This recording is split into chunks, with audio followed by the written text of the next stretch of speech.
Welcome in on this beautiful Thursday morning. Merry Christmas, happy holidays, and more than anything, especially for me, happy chaos season. We're in the middle of the transfer portal. We're in the middle of early signing period.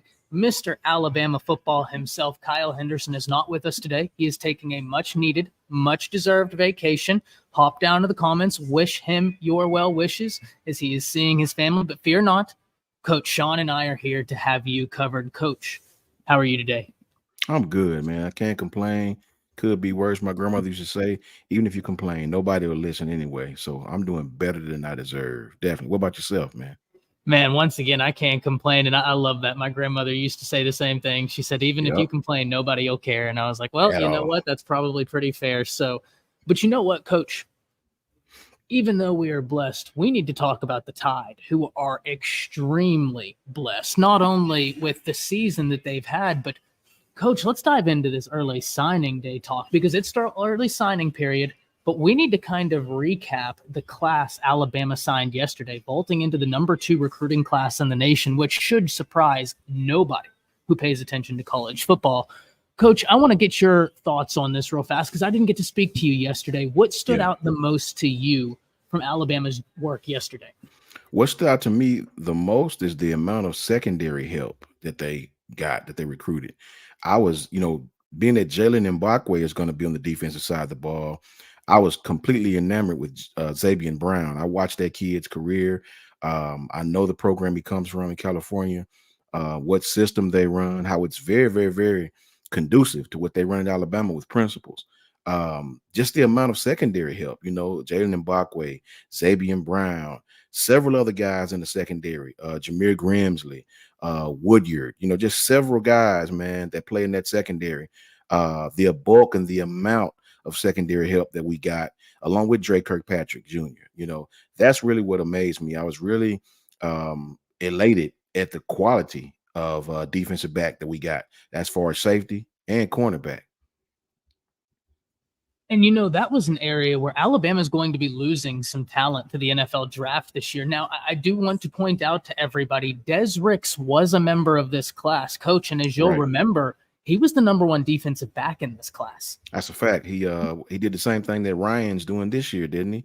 Yep, and was a 5-star as well, number 17. Yeah. But it is so wild to reclassify and still be a top 20 player in the nation. I don't think people appreciate how wild that is.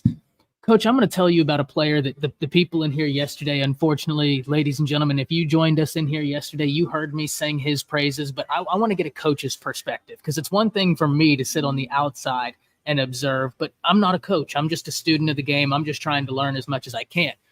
Coach, Justin Okoronkwo is a player to me, that linebacker from Germany, that every time I watch his film, it's like that old adage. It sticks out like a sore thumb. And boy, let me tell you what, when you watch his film, there's a sore thumb on that field because he screams off the film.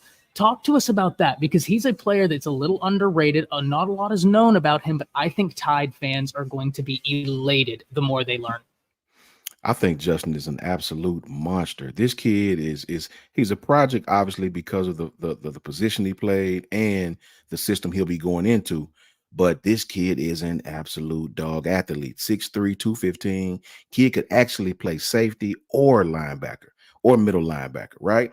The kid has the size to put on, to add weight to play middle linebacker, the smarts to play middle linebacker, and the athleticism to play safety. Kid can play coverage. Kid can come up and hit you.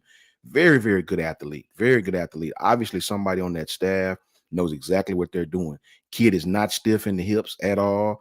Kid is physical at the line of scrimmage, at the point of attack. And what's important, what amazes me about this kid, with his size being 6'3", 215, that height, that size, the kid has very, very good coverage skills. I was amazed, like, who is this kid? Where is he from? So for those guys to find that kid and to offer him a ship, that tells you that our staff is ahead of the curve. I'm very excited about this young man. It's just going to be really, really interesting to see where they play him at. There are certain good problems that you can find yourself having in college football. And with a guy like Justin Okoronkwo, you have a good problem. Where are we going to play you? Outside linebacker, inside linebacker. Coach, to your point, he's 6'3", 220 pounds, and has 4 440s under his belt. Athleticism is not an issue with this young man. It's lack of experience, but that's why you go to the ultimate teacher, Nick Saban. If you want to learn, go to a great teacher. You know, we have some people in the chat. Tom Milrow right here. He says, rooting for Aeryn Hampton to be a GOAT. Coach, you were talking about the secondary. This is a guy that he's been recruited as an athlete for Alabama, but I bring him up in relation to the secondary because that's what Texas was recruiting him as. And the reason why I do find that poignant, we just got done talking about Justin Okoronkwo, Coach, and one of the things we talk about is his versatility. Talk to me about the versatility of an Aeryn Hampton who has the ability to be a difference maker at wide receiver or at defensive back for Alabama. Eric D, what's up with you, man? Duke to go. How you guys doing, brother? Roll Tide to everybody. I said yesterday on our show that in Arian's case, I hope they put him on offense. Man, this kid is absolutely electric. He is amazing with the ball in his hands. One cut ability, take it to the house. He's a smaller guy. He's very similar to how Jalen Waddle was when Jalen Waddle came into the program at Alabama. When Jalen got to Alabama, he may have been 5'10", 5'11", 180 maybe when he first got there. Very similar to Jalen. Very fast, very quick, very good burst. His 10-yard split is absolutely amazing. This kid, I would dare to say, I bet you Coach Saban and his staff keeps him on offense. He could play defense. Kid is a supreme athlete, superior athlete. He was one of the kids I was on at the beginning of the recruiting cycle. He committed to Texas, right? We was on him early. I was disappointed that he committed to Texas, but this kid is a firecracker, man. You add him along with some of the other guys we have at the running back position, man, you're going to have a track meet out there. You got to have guys like this that can take it to the house at a moment's notice. Isaiah Bond, but this kid has a thicker frame, a thicker lower body, right? So this kid is amazing on offense. He could play defense. This kid can play anywhere. But for punt return abilities, kick return abilities, and wide receiver skills, I would love to keep this kid on offense. Aeryn Hampton is absolutely amazing. Call him Bubba Hampton. And, you know, this wide receiver class for Alabama, I think it's going to be overlooked. And I don't think Ryan Williams will be overlooked, but I think Ryan Williams is so exceptional. Sometimes when you get someone that exceptional, all the attention is thrust upon them. And you're not going to hear an argument from me. That young man is one of the greatest football players I've seen. Coach, Rico Scott, Amari Jefferson, now Aeryn Hampton. This wide receiver class for Alabama, they got some dudes in there for some difference-making ability. We talk about a track meet. What were you thinking with Alabama's wide receiver room? Because this year was absolutely stacked for wide receivers in this class. What'd you think about the addition of Ryan Williams reclassifying and then these two other wide receivers in Jefferson and Rico Scott? Man, listen, Amari Jefferson is an absolute monster. He's very similar, believe it or not, to Kendrick Law. Very similar, very physical young man that runs very good routes, comes out of his break extremely well, comes out of his break more better than a lot of other receivers his size that's on our roster now. Very good hands. I don't think he's quite the burner that some of the other guys are, but you got to have these type of receivers on third down, guys that can just go up and get it. I was very, very amazed and very satisfied with Rico, Ryan, Amari. To bring three guys in like that, and all three of those guys are very different.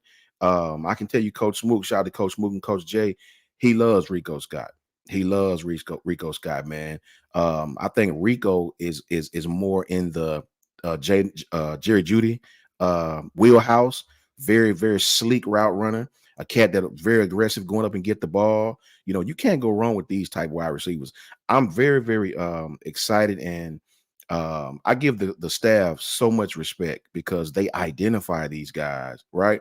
It doesn't matter that this kid may be a 4-star from here. This kid is a mid-tier.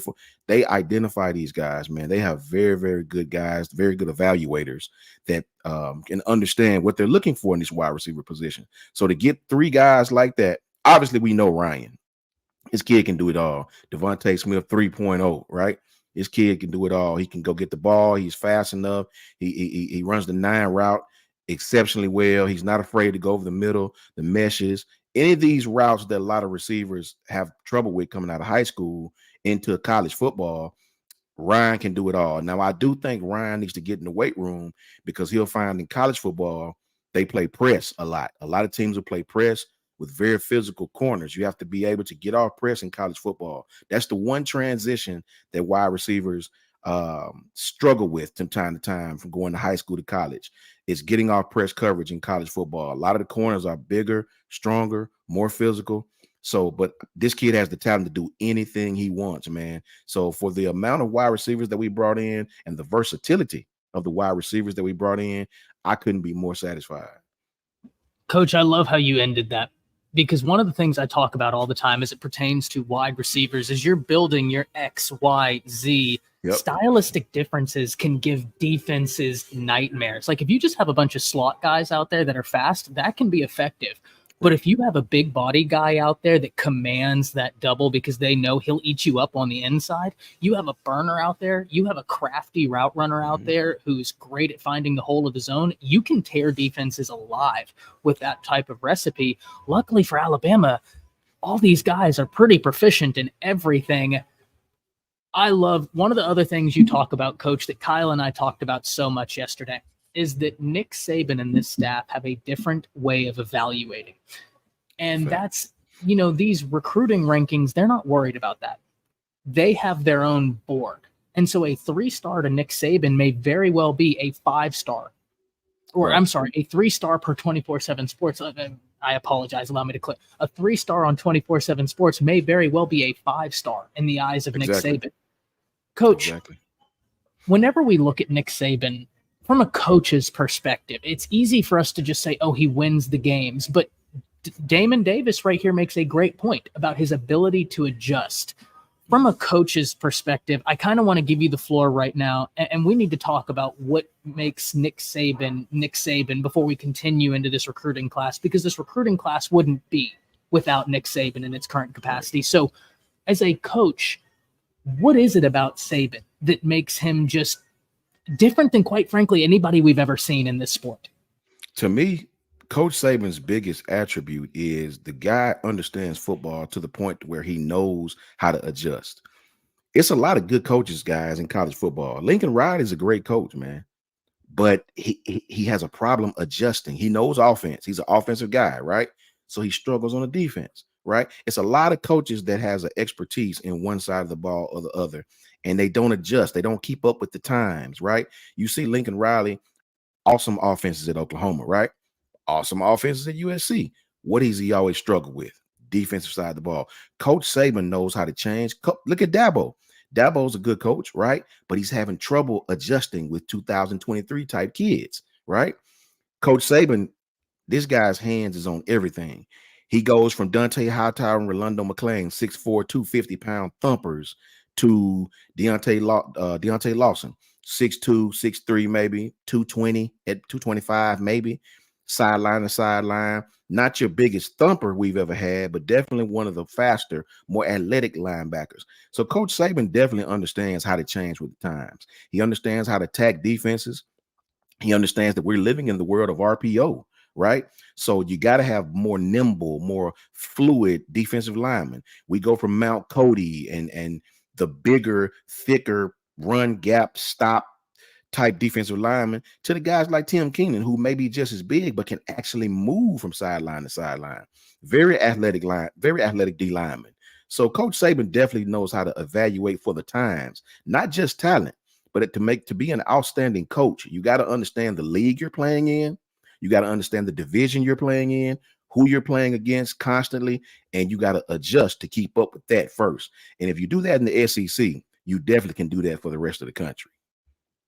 Love it, Coach. And you know what a lot of people don't know about Coach Saban? Back when he used to work, and unfortunately I forget whether it was his Michigan State or Ohio State days, he had a disagreement when he was a defensive backs coach with the head coach as to the future, as to what the safety position would look like, what defensive backfields would look like. And I forget the story in its entirety. I'm going to have to go and reread the book, and I will bring it back to all of you. I promise that. But for the time being, the gist of the story was that Saban understood this run-heavy league we're in, that's not always going to be the case. They're about to start airing it out. This was way back in the day, ladies and gentlemen. I'm talking way back in the day. And Saban already saw what was coming. he already saw that the nickel defense and the dime defense was about to be your base set in a few years. Fast forward to where we are now, he was 100% right. And Coach, you bring up Dabo, and I think Dabo is a phenomenal coach, but Dabo is a perfect example of you can be a great coach. You can understand football, but if you don't understand how to adapt and do what's best for your team and put your personal feelings aside, you're going to be stuck in the mud.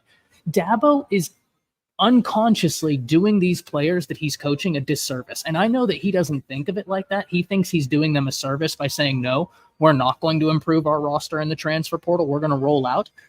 But he is putting his team at a disadvantage without ever knowing it. Nick Saban is someone who has embraced every single change. Even if he is warned against the change, he is adapted to overcome it.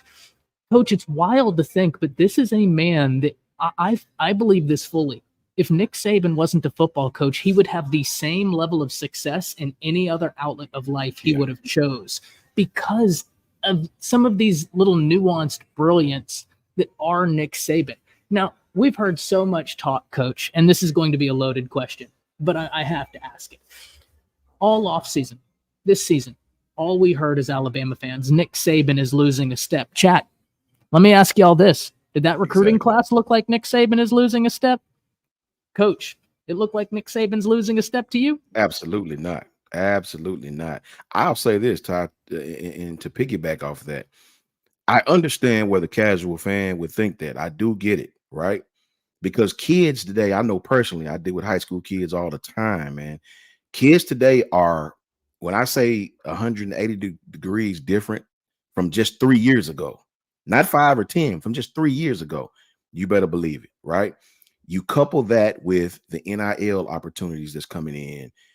To understand the way these kids think today, Ty, you would have to understand the smarts of these kids, the gist of what these kids are around, right?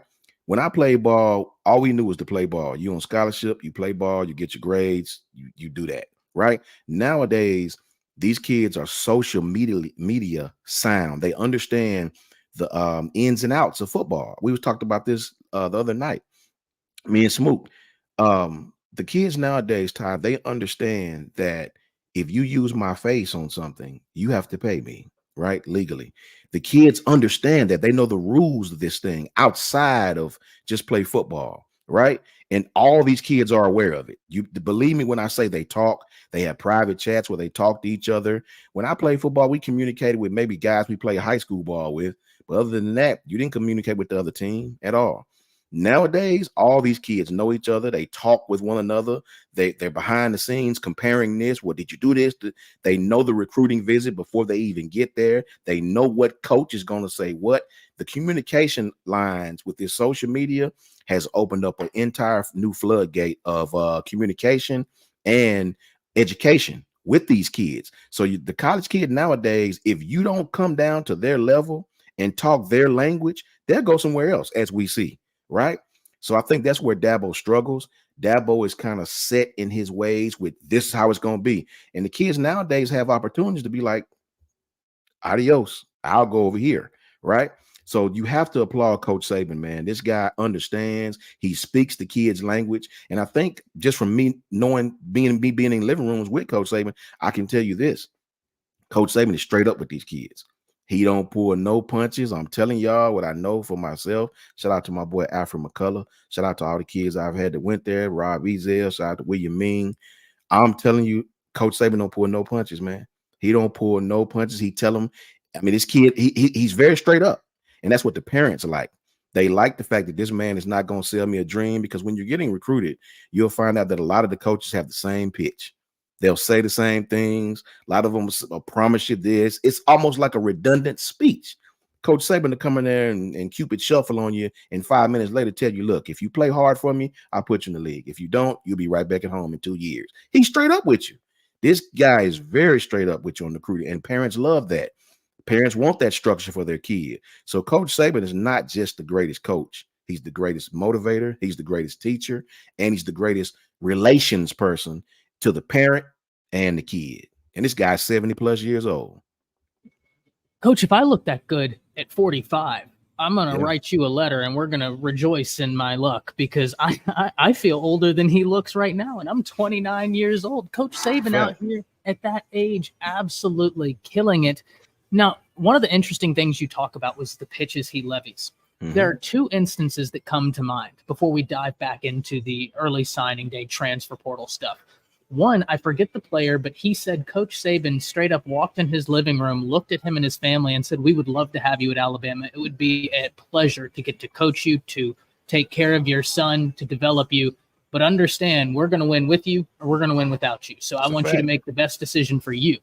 That stood out to me because some people aren't going to like that pitch. But some people are going to respect the honesty. I'll tell you someone who didn't like it, and they talked about it on ESPN, but in my opinion, it was still a recruiting pitch for Bama, and that was Kayvon Thibodeau, coach.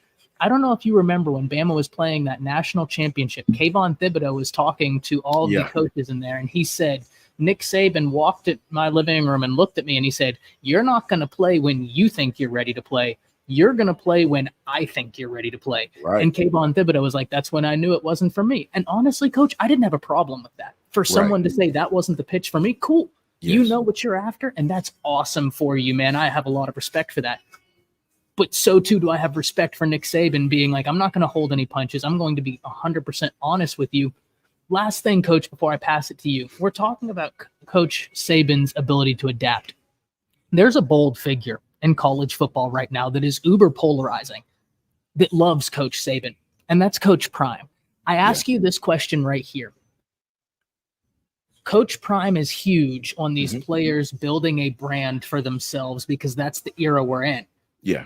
Do you think these two, Coach Prime and Coach Saban, get along so well? Because that's pretty analogous to what Saban has always preached, create value for yourself. I think they're kind of very similar in a lot of ways while being very diametrically different. But I also think if there was a Venn diagram, there would be that area where they have the similarities. What's your thoughts on that?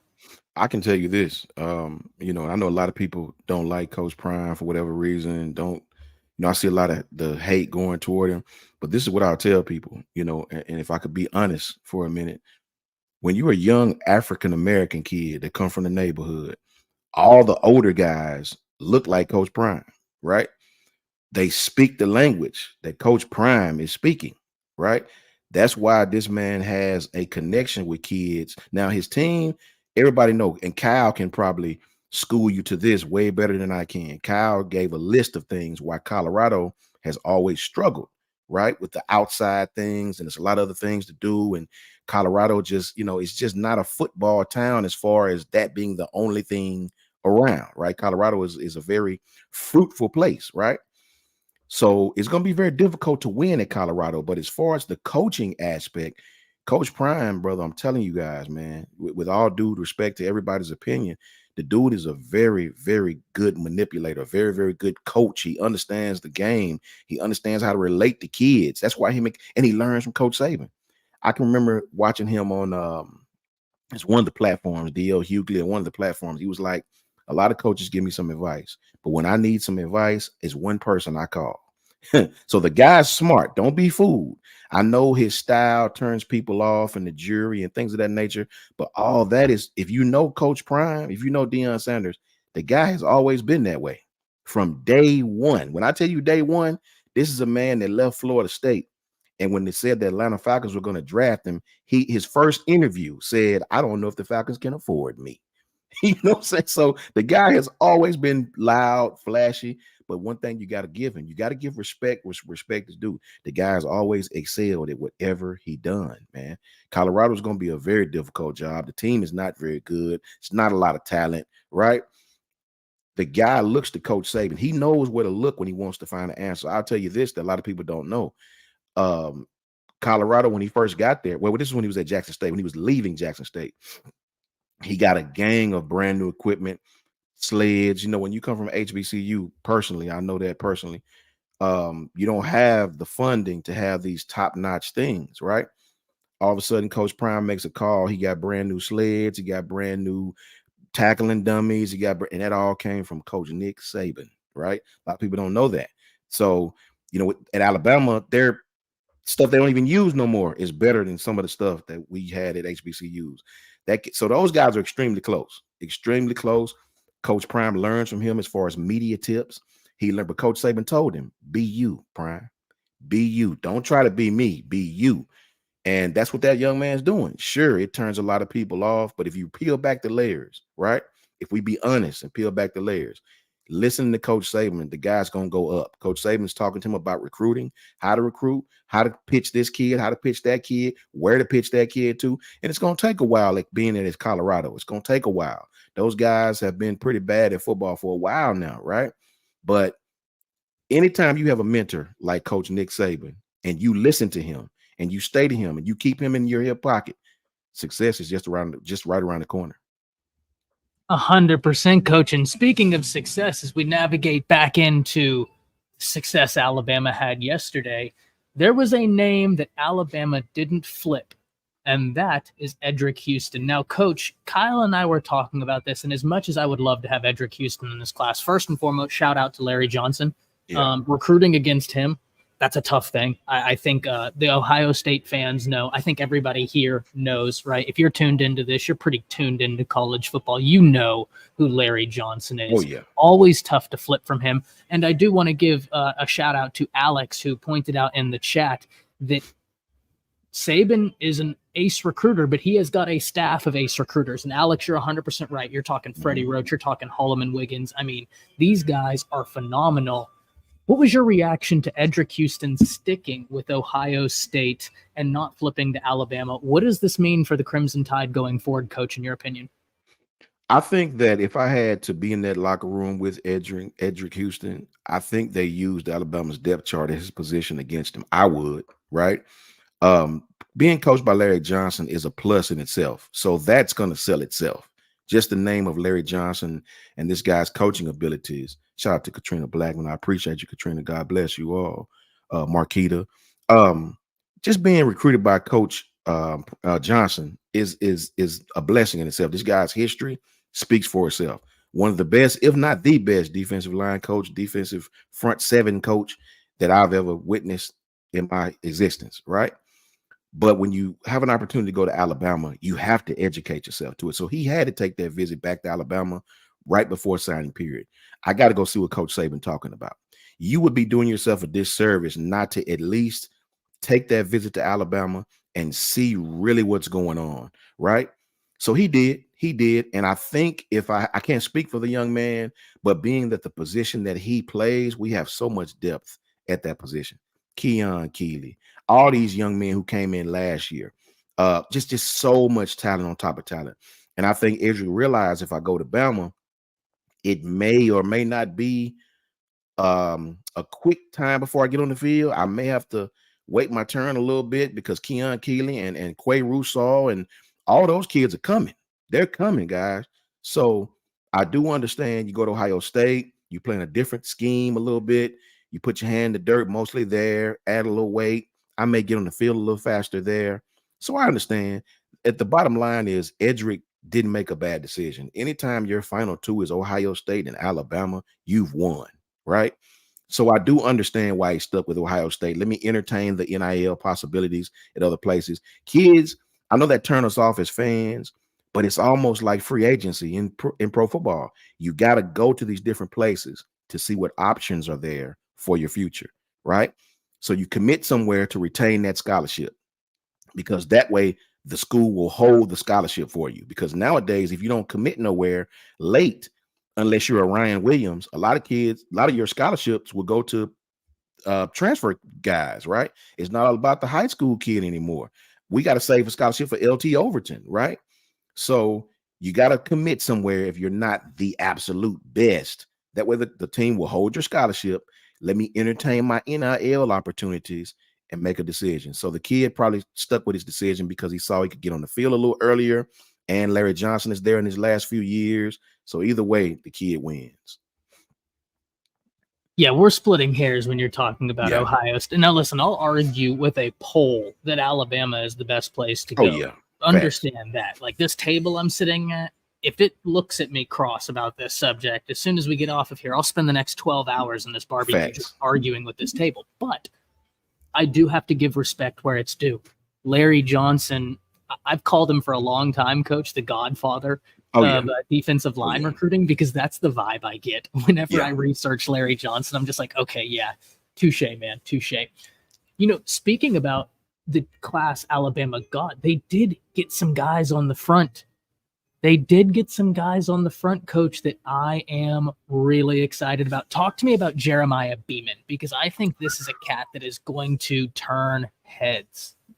Jeremiah is awesome, man. I saw him in the Alabama-Mississippi All-Star game causing havoc, right? Even when he didn't get a sack, the guy was in the backfield. He was on the other side of the ball, which is what they teach you.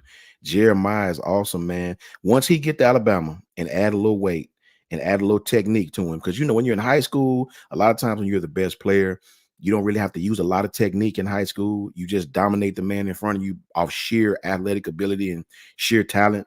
When you get to college, bigger linemen, stronger linemen, you have to gain some type of technique. Jeremiah Beeman is going to be absolutely outstanding. Some weight, get on that kid. Don't be shocked if you see him on the field early. Isaiah Fager is another one. Quick kid. Reminds me of Quinnen Williams. Quinnen Williams coming out of high school was probably about 6'3", 270, right? Coming out of high school. Same as Isaiah Fager. I think Isaiah Fager might be 6'2", 6'3", 270, 275-ish, around there. Quinnen was one of the fastest get-off linemen we've had in recent memory. The ball hiked, this kid on the other side, they couldn't block him, right? He puts on 20, 30 pounds. Look at Quinnen today in the NFL. One of the best defensive linemen, and was paid like it in the NFL, right? So Isaiah Fager, I think you have that same type of guy. I think it's one of the other young men on the defensive line that I watched his film for the first time, actually. I forgot the young man because he played Steve Mbakwe from Canada. Very raw young man, just committed like late yesterday. Mbakwe, that might be him. Yeah, I couldn't pronounce his last name. Yeah, I don't want to disrespect the young man, even trying to. Right. The only reason I knew is because Kyle absolutely came through clutch on the last. I did the same thing as you yesterday, Coach. I said Steve, and then he hit the last name, and I was like, "Thank you," because I did not want to disrespect and like accidentally butcher the name. Wow. Yes. Isn't he gifted? Listen, this kid is an absolute athlete. I seen a video of him dunking. I was like, what? So yeah, Coach Saban and them know exactly what they're doing. You take kids like that, that's raw, that has a motor, that want to be great, guys. These kids are not afraid of competition. This kid could have went anywhere he wanted to and got on the field, went to a smaller school, got on the field. He said, no, I'm going to Bama. I'm going to Bama. I'm going to let iron sharpen me, right? Look for this kid another about 2 years to be an absolute monster, right? So I was very impressed with his motor, very impressed. The kid is not afraid. And from what I hear, he's a fast learner. I read some of his coaches' quotes about him, and the kid is a very fast learner, very, very sharp in the classroom. So, yeah, I'm ecstatic about the defensive lineman. You couple that with the defensive lineman that we already have that's young on staff. We've completely forgotten about Monkel Goodwine. This kid's coming. He's coming. He's there. He's there. Jordan Renard. These guys are all on Bama's roster right now, right? So look out, man. The future is absolutely bright. Yeah, there are some. And don't forget James Smith, still the 5-star from yesterday. Shout out to Coach Smook in the building. Oh, Smook. What up, Smook? You're 100% right, Coach. You have Renard, who's a monster. You have James Smith, who was just working out. Wasn't that a Boygby? He and a Boygby were sitting there after practice one day repping. Like, that kid wants to learn. James Smith's going to be a monster. Yes. He's going to be a monster. The Alabama defensive front is incredible. And before we go over to the offensive side, Coach, we talked about one of the linebackers earlier, Okoronkwo. One linebacker that I didn't get the chance to talk about yesterday. I'm not sure if y'all did. I was busy dealing with a lack of internet. But Caden Jones, 6'4", 210 pounds. And this kid can do it all, really. What do you think when you watch Caden Jones? I spoke on Caden when me and Smook was on yesterday evening. Beautiful. Speed. This kid can. This is what I was saying about Coach Saban's philosophy. You can tell what a coach wants by the kind of player he recruits, right? He could have easily went out and got a 6'4", 250-pound thumper. No, he got a 6'4" gazelle, 210 that can absolutely fly. The kid can bend. The kid, I watched his film. The kid has great hands, and the kid is a coverage linebacker. Kid can drop back into coverage with no problem. He doesn't look uncomfortable. If you remember, we tried to drop Will Anderson in the coverage, and Will looked so uncomfortable trying to backpedal. It looked excruciating for Will, right? Will was a pass rusher, run stopper. Will was not a coverage linebacker. Pete Golding had that man dropping back, and it just looked painful to watch, right? This kid is 6'4", 210. He looks like a defensive back. I couldn't believe it. I was like, this kid play linebacker? And I saw he was 6'4". I said, okay, I get it. So, yeah, Caden Jones, well, that's another one. That's another one. So I can understand why Edric Houston, putting hand in the dirt, standing up at linebacker, whichever one he choose. I understand why the young man went somewhere else. This is another guy that's going to come in that can absolutely bend, absolutely run. You add 20 pounds on this kid, look out, right? So no decreased athleticism with that weight either. Yes, exactly, Ty. It's amazing, man. It's amazing to see how these guys identify these athletes. And the future's bright, man. The future's absolutely bright. Big shout out to Coach Jay and the brother Coach Smook, man. That's Rico's. Hey, Coach Smook be on Rico's squad. He was the first identifier of that guy. You got to give him love on that one. He identified Rico early. So shout out to Coach Smook on that one. Yeah, and Al, he drops a comment here. And Al, you beat me to it, actually. That's the wild part. Coach, I think I've told you this before. I don't know. I'm sitting right now recording from beautiful Denton, Texas, where Drew Sanders played his high school ball in a stadium that when I'm usually in the studio, I can hit that stadium with a football. Not really. I'm not that athletic, but I'd like to think I could hit the stadium with a football. I tell myself that every morning as I look in the mirror. I got to watch Drew Sanders play a lot in high school. And when I watched Caden Jones, it's not that I thought, oh, this guy is Drew Sanders. What I thought was, I haven't seen too many guys with this sort of athletic ability where I'm genuinely questioning, where are you going to play? Not questioning it is, where are we going to, where are you going to settle at? Because I see 3 different positions you could play and probably play pretty effectively. Yeah. Once again, Coach, beautiful problems to have.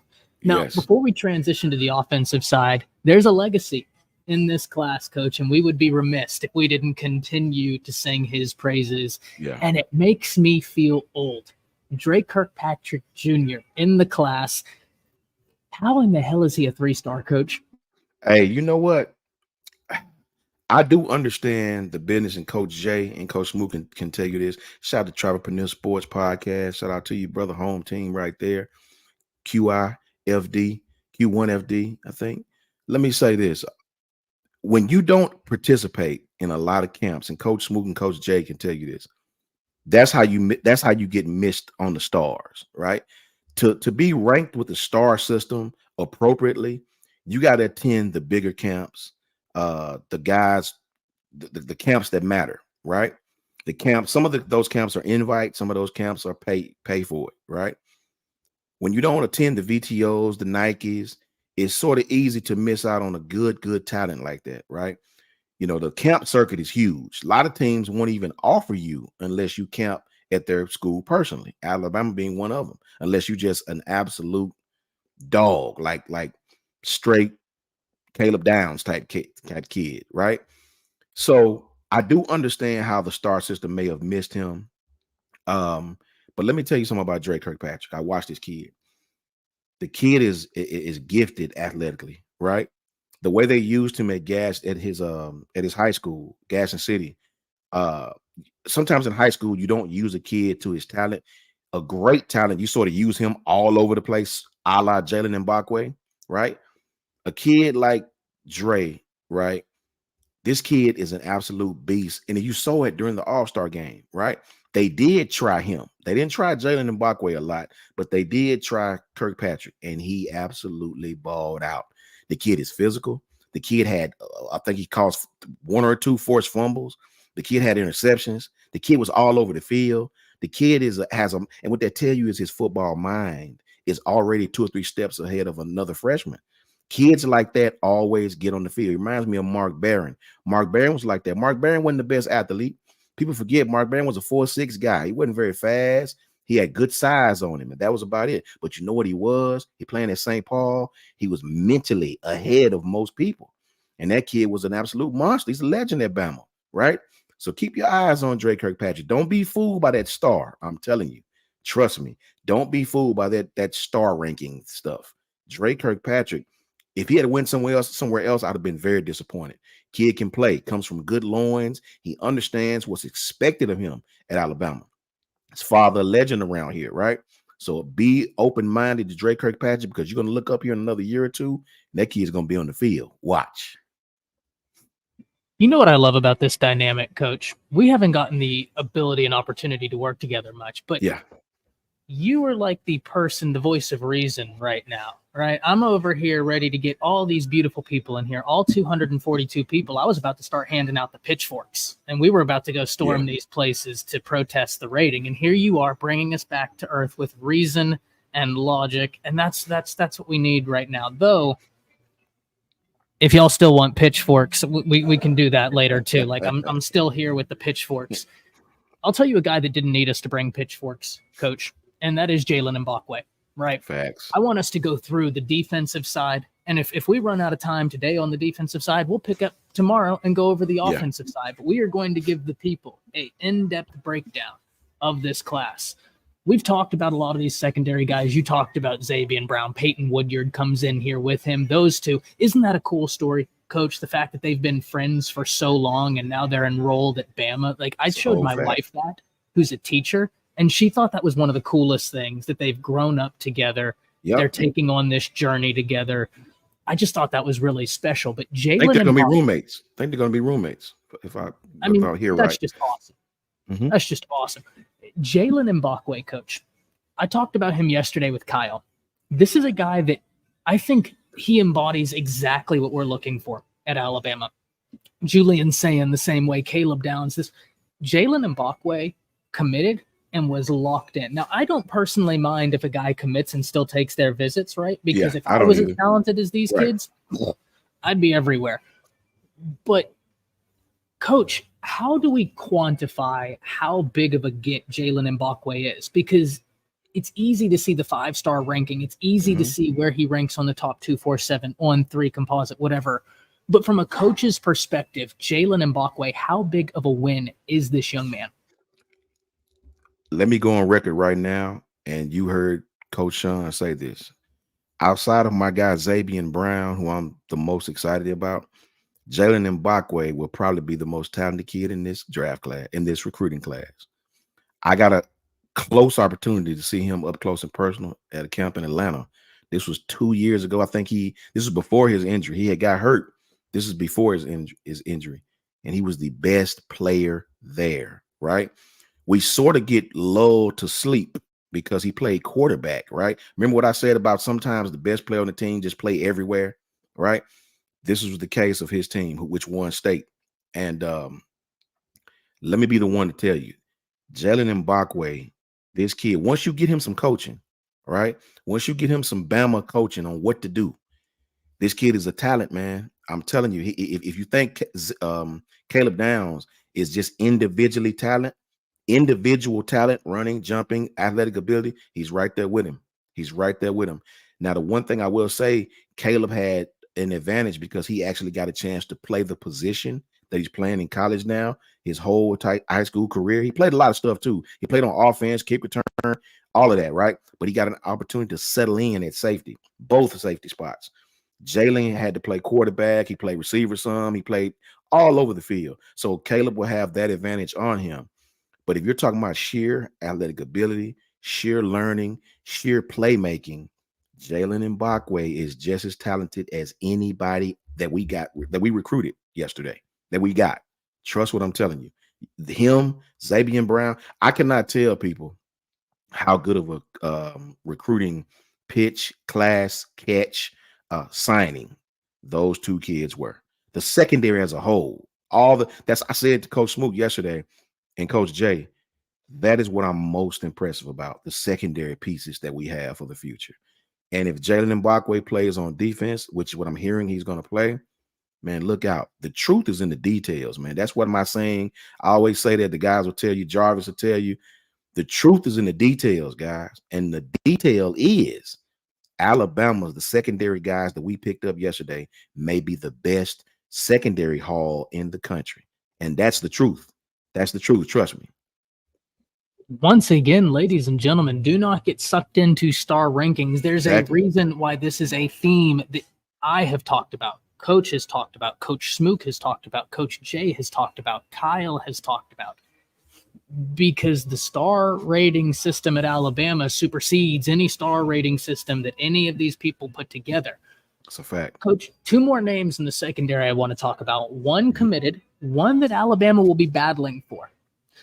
Let's talk about Red Morgan first. Keeping him in state. Love his game. Talk to us about Red Morgan.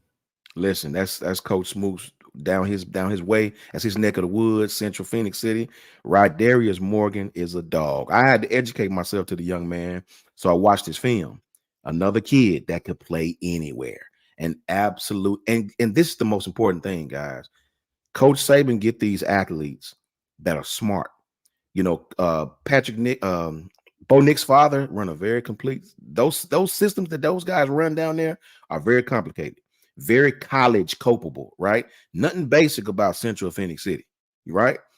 Their systems that they run, and you could tell by the amount of formations that they're in on offense. You could tell by the coverage skills and the things they do in the secondary. That's college-esque. A lot of high schools don't do that, guys. So these kids have to be very apt at what they do, right? So this kid was all over the field. And one thing I noticed about Red Morgan, that young man will come up and bust on you, right? He is not afraid. I saw Kool-Aid in high school, and Kool-Aid had to, how can I say it? Kool-Aid had to get to college and learn how to, I ain't gonna say learn how to tackle, but he had to gain physicality, right? Kool-Aid was always a great athlete. Kid could play anywhere, another one that could play anywhere. But I think he gained aggressiveness when he got to Alabama. This kid's film, oh no, he coming up making every tackle possible. The kid coming up full speed from a position. I seen him play safety and corner at that school on those films. Kid come up and lower the shoulder on you any way he can. Kid can play coverage. Kid understand coverage. Kid understand how to pass off between star, cornerback, safety, playing on the hash, playing in the middle of the field. Very smart young man. Very smart. And another one, didn't attend a lot of camps, right? Didn't get a lot of eyes on him outside of his normal huddle high school film. So, of course, he suffers in the star rankings. Don't be fooled, guys. Don't be fooled with these stars. Stars matter. Don't get me wrong. When you get a 5-star kid, has attended all the camps, has dominated the camps, yes, it matters. But don't be fooled by these kids that's 3 stars that you think aren't that talented. A lot of times these kids didn't camp the way they were supposed to. You don't get these big stars unless you're Arch Manning by not doing the camp circuit, right? So don't be fooled. Look at the kid's film. The film will always trump a star in my mind. Couldn't agree more, Coach. Film is start with film and then go from there. Always start with film. Let's talk about a player to get the people excited. Someone who's not committed to Alabama, someone who Alabama is battling for. And as I understand it, Coach, the Florida Gators are doing everything in their power to try and win this battle, to keep this young man away from Alabama. And we're talking Xavier Mincey. Now, I've heard rumors it could be the next few days, but I also saw a report right before we went on that it could be in January when he finally makes his commitment decision. But how do you think Alabama sits in the battle for Xavier Mincey, who, per the 24/7 Sports Composite, sits as the number 55 player in the nation, the number 5 safety, and the number 10 player in the state of Florida? And, Coach, I don't have to tell you, but the state of Florida is stacked with talent every single year. How do you like Alabama's chances in getting in another big win? In my mind, just being honest, this is a 6'2", 180-pound kid, man.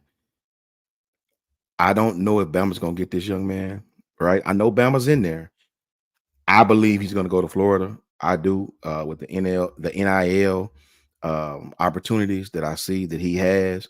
I think I would love to have him at Bama. Lord knows I pray he comes to Bama. But I think Florida's leading for this young man, where he's from, being he's from Daytona Beach. I don't know the pipeline that the Gators have to Daytona Beach, but I do know that he got some from his NIL list. He has some incredible opportunities there in Florida to stay at home. As opposed, Alabama's not going. One thing about Alabama's not going to go overboard to sign a kid, right? With NIL, we're not trying to put millions in your hands and all of that ridiculous stuff, right? Bama will set a tone. From what I know, just from my partners who coach on their staff, they'll open up NIL opportunities to you when you sign, jersey sales, small business promotions, commercial opportunities, different product lines will let you use your face. And so Bama will open these things to you once you sign. Florida's in a position where they think I think they may need him more than we do, right? I think with us it's a want. I think with Florida it's a need, right? At that position. So in my mind, if I had to pick, I think this kid commits to Florida. I think right now he's going through his NIL opportunities. He has some other opportunities outside of Bama in Florida, right? So, but I do think he's a Florida kid. I think it's going to be very tough to get this young man out of Florida, being the position he plays. Miami, I don't know, man, with Xavier Mincey, but I don't think Bama's going to pick this one up. I don't. Yeah, and listen, you can't win them all. I've always said this. Right. It's about winning the battles you can't afford to lose. We just got done talking about how many guys coach in the secondary. Now, don't get it wrong. I love Xavier Mincey's film. Yeah. Let's not get anything minced here. I love his film. If he gets added into this class, you're going to see a very happy tie. But let's also be realistic about this situation, ladies and gentlemen. Let's also look at this from a nuanced, objective approach. Coach, Florida got rated yesterday. And I don't mean the state of Florida. I mean the Florida Gators.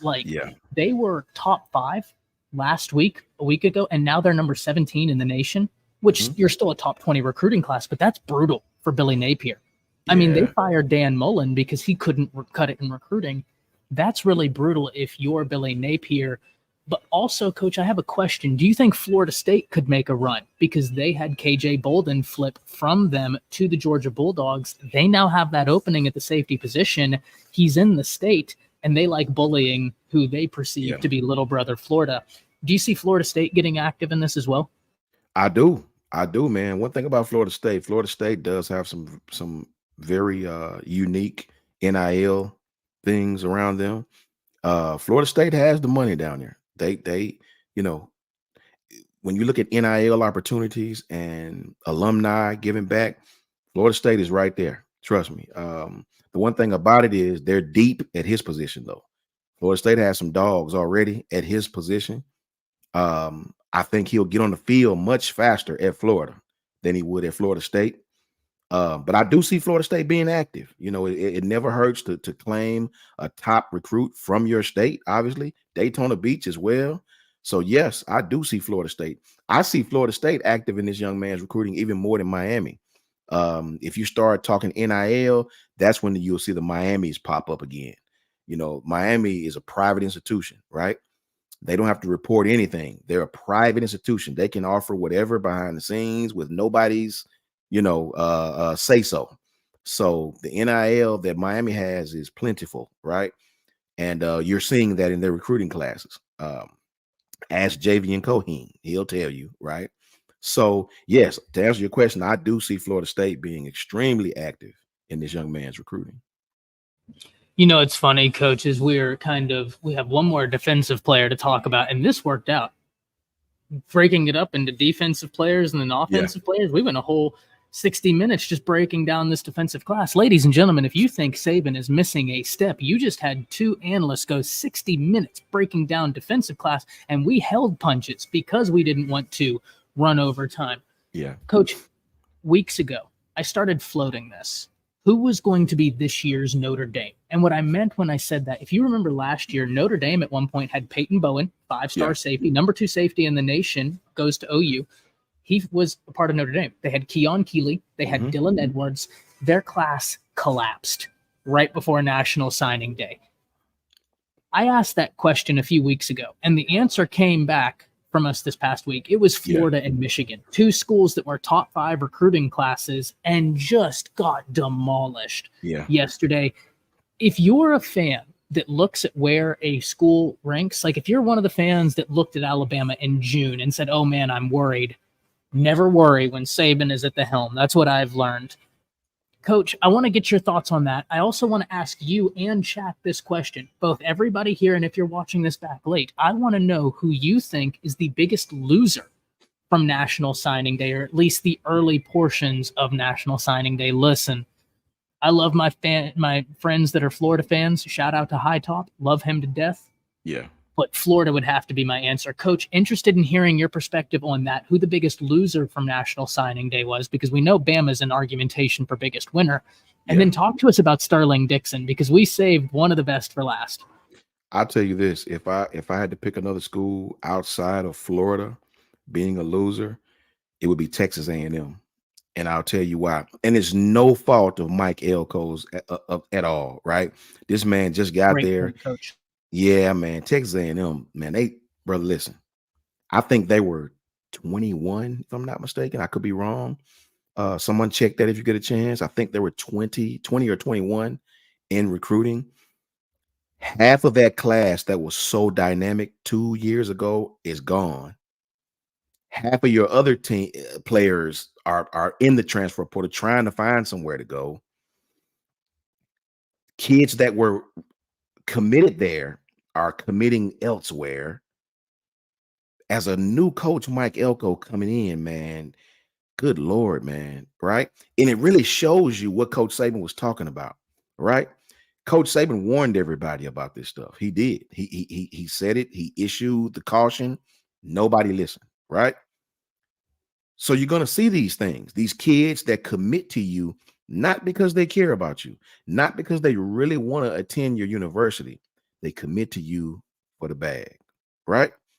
Now your coach is fired, Jimbo Fisher. Look at the culture of that school now, right? And it sucks if you're Texas A&M because your biggest rival, Texas, is trending upward, right? You left to get away from these guys because they were the breadwinners in that conference and you were kind of second rated to that team, only to come to the SEC, flourish monetarily, recruiting wise, national brand wise. Now Texas has followed you to the SEC. They're in the playoffs. Sark has got them in a top 5 recruiting class, top 6 recruiting class.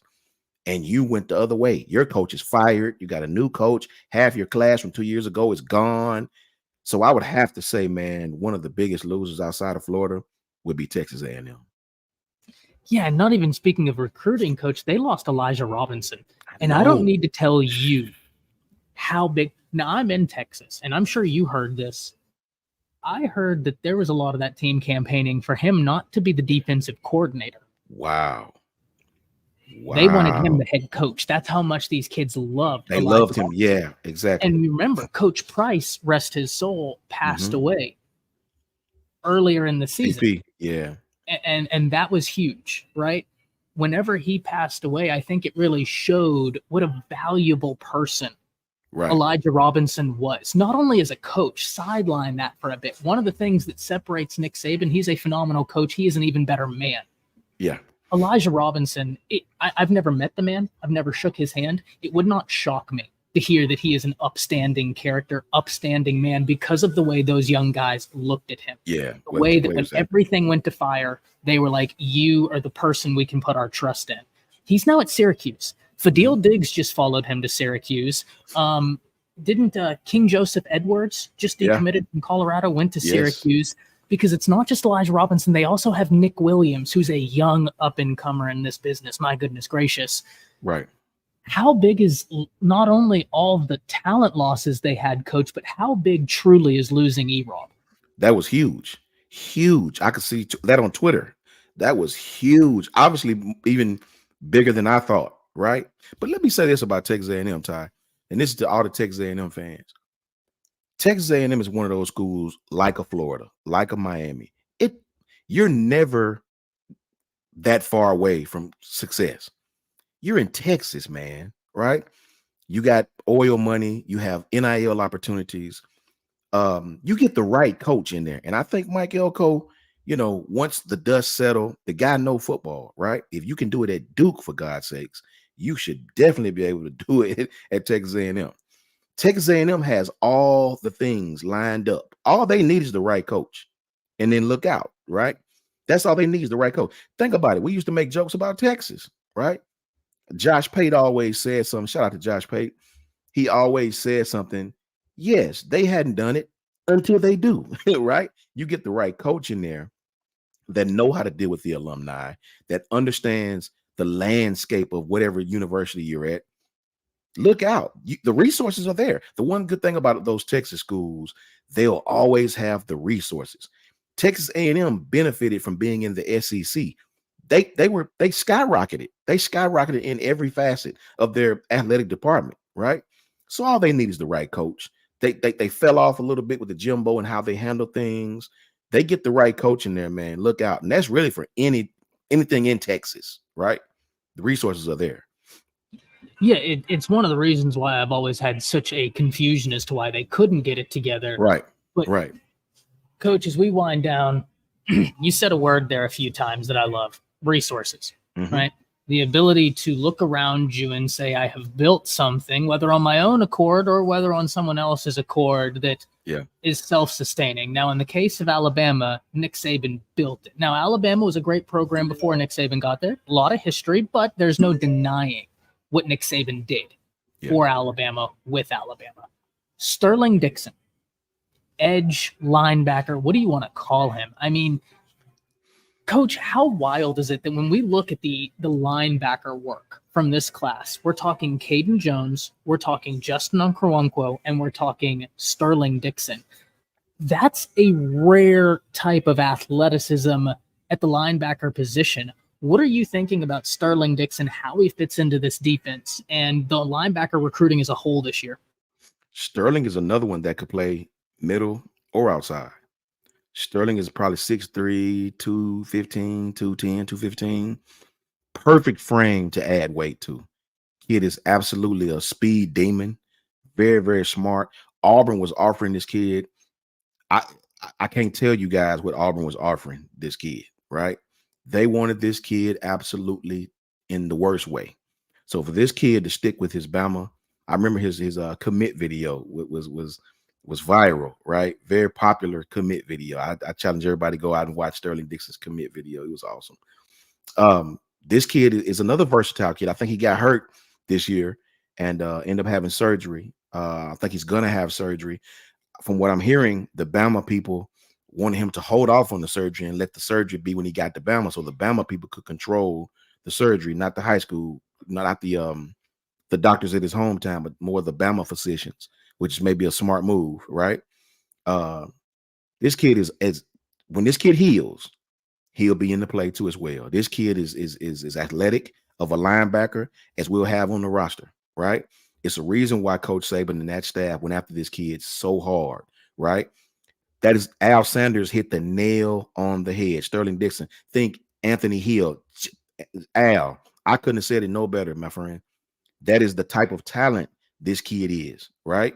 So I think it was shoulder surgery, if I'm not mistaken. If you fact check, this kid is talented. I think, in my opinion, just my humble opinion, they'll use this kid on the outside as a pass rusher. But the kid is talented enough to play anywhere on the defense, man. In the front seven, this kid is that talented.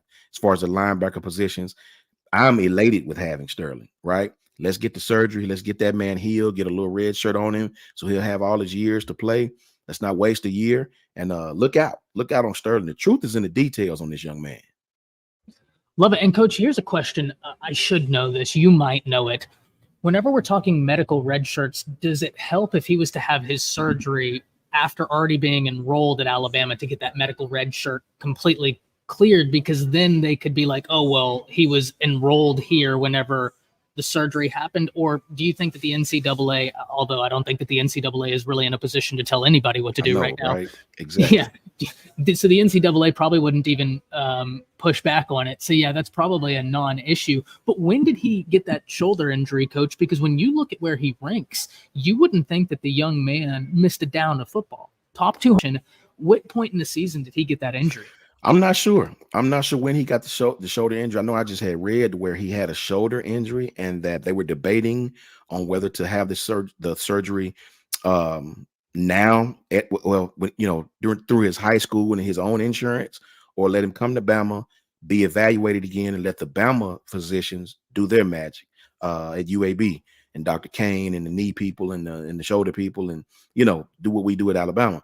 And I saw where his family was talking about they were going to allow him to come to Bama, and they were debating, that was how they were leaning. Let him go to Bama, let them reevaluate, go through the whole medical process again, and let them repair him. And if that's the case, I think by rule they can put the red shirt on him, the medical shirt on him. And in any case, I think that's probably the best way to go. Let the college people that who deal with these injuries, no disrespect to no doctors or anything like that, because great doctors are great doctors. But I mean, let the athletic facility kind of reevaluate him and see what they need to do with this young man, and get him on the table, and get him on some therapy and get him back quick. Yeah, 100%, Coach. I love what you just said. There are great doctors everywhere, but oh yeah, let's go to somewhere that specializes in this. You know what I mean? That specializes, and every day I deal with athletes. So when I do your surgery, I know how you get hit. I know the effects of how you get hit, the wear and tear on your body. I can do this surgery with that in mind.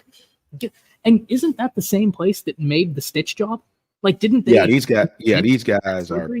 Yes, like Will said, Dr. Kane at St. Vincent, the UAB staff, all those those people in Birmingham. That, I mean, you're great when you have WWE wrestlers flying from Connecticut to Birmingham, Alabama, right? I mean, say no more. When you have Donovan McNabb flying from Philadelphia to Birmingham, Alabama, different injuries with the shoulders, knees, Birmingham. He can't go wrong by getting those evaluations and those medical benefits. 100%. Al Sanders with the $10. Thank you so much for the $10. He says, big shout out to Kyle giving us Ty for a day. Al, don't forget about Coach Sean here. I am just a cog in the wheel, and Coach Sean is out here giving the people all the great information. So shout out to Coach Sean and giving us, the Bama fans, the best platform on YouTube. Now, there's no disagreement here for that. In terms of Alabama football, there's nowhere that can, this is an amazing platform. Kyle does an amazing job. Coach Sean, Coach Smoot, Coach Jay. I mean, the content here is unbelievable. We appreciate you, brother. Likewise. We appreciate you. Likewise. Man, just happy to be here. Just happy to be here with you today, man. And this is only, I think, this is the second time I think you and I have gotten to link up or do anything together. Felt like it was time number 50. Felt like this is something we've had going for a long time. Coach, as we're winding down, I want to give you an opportunity to say some final words. If you're able to join me tomorrow, I'd love to have you as we talk about the offensive commits. Sure. I'll be here, brother. God willing, I'll be right here. Love it, love it, love it. Coach, let the people know first off where they can find all of your great stuff, any of your social handles, and then final words for the defensive portion of our early signing day breakdown. Let me give a big shout out to Coach Jarrett and Coach Mook. I didn't even really have a social media platform, really. I didn't really like social media because of all the negativity. Those guys were the one who pushed me here about a month ago to get on Twitter and interact with sports fans. So you can definitely find me at Just My Humble Opinion, JMHO, at JMHO Sports Talk. Those letters, JMHO Sports Talk on Twitter, and right here with the man himself, Kyle Henderson. Want to give a big shout out to Ty. Absolutely awesome to do lives with you, and I love your delivery and your candor. Great at what you do, man. My brother Smook and Jarrett, love those guys. The final thing I'll say, guys, is I had some people that were arguing about the placement where we were recruiting at, Georgia being one. This is what I'll tell people. We talked about this yesterday. The difference in the number 1 recruiting class and the number 2 recruiting class is a half an inch, right? It may be 1 or 2 players here or there. In this case, Bama, we only recruited 25 guys. I think we had 25. This is one of our smaller classes.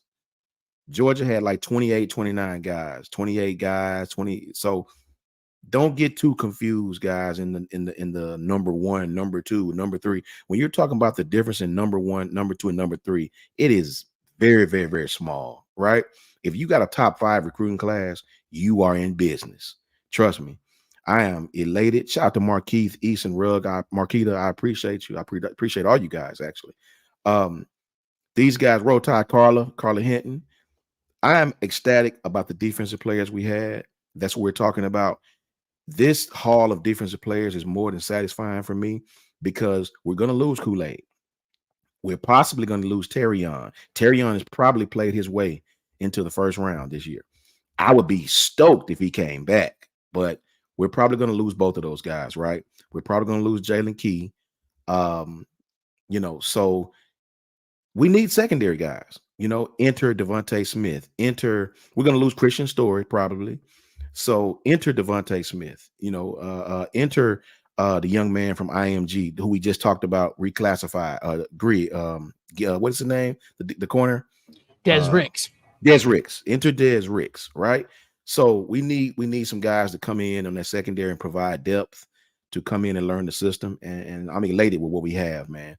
Shout out to the staff at Bama for an absolute impeccable recruiting job. Shout out to everybody on staff at Bama for identifying things, knowing players, and being ahead of the curve to keep this ball rolling that we call Alabama football. Shout out to Kyle Henderson as well. Coach, this has been an absolute treat. I want to echo a lot of what you said. Shout out to Kyle for giving us an opportunity on the biggest platform for Alabama football on YouTube. I mean, what Kyle has built here is wild. As someone who's been grinding at YouTube for 2 years, and I just hit 20,000 subscribers, what Kyle has built here is unbelievable. And it is a true treat to be able to not only work with Kyle, but to be introduced to guys such as yourself through Kyle. I mean, right. I can't tell you how much that means to me. In terms of what you said about Georgia versus Alabama, ladies and gentlemen, if the GOAT is happy with what he signed, far be it from me to question the greatest who's ever done this. And Coach, dare I say, with respect to Bear Bryant, and all due respect to Bear, I don't know that it's close in terms of Nick Saban being the GOAT, because look at all the shifts in college football in terms of style, in terms of NIL, in terms of play. He's dominated everything, absolutely everything. It's wild to think about. Ladies and gentlemen, the Crimson Tide, very blessed. Tomorrow, we are going to be breaking down the offensive side. There's a lot of guys on that side I am going to be very excited about. If time allows, we're going to start talking about Michigan, Coach, because I think there's a lot of conversations we need to have about Michigan. I can't wait to have them with you. I can't wait for that matchup. Ladies and gentlemen, thank you so much for being here with us on Bama Football on YouTube with Kyle Henderson. Yeah, you already know what's the base we're going to be. And shout out to Damon, baby, Bama boy Davis. Shout out to you, brother. I appreciate your love. Lila with the $4.99. Thank you both, and God bless both of your families. Roll Tide, baby. Absolutely roll Tide. Thank you for everybody in the chat, Lila. Thank you for the donation, and likewise to you. I hope your family is well in this holiday season. Merry Christmas, everybody. Coach, thank you again, man, and we'll be seeing all of you tomorrow. With that, roll Tide. Roll Tide. And something we do on my stream.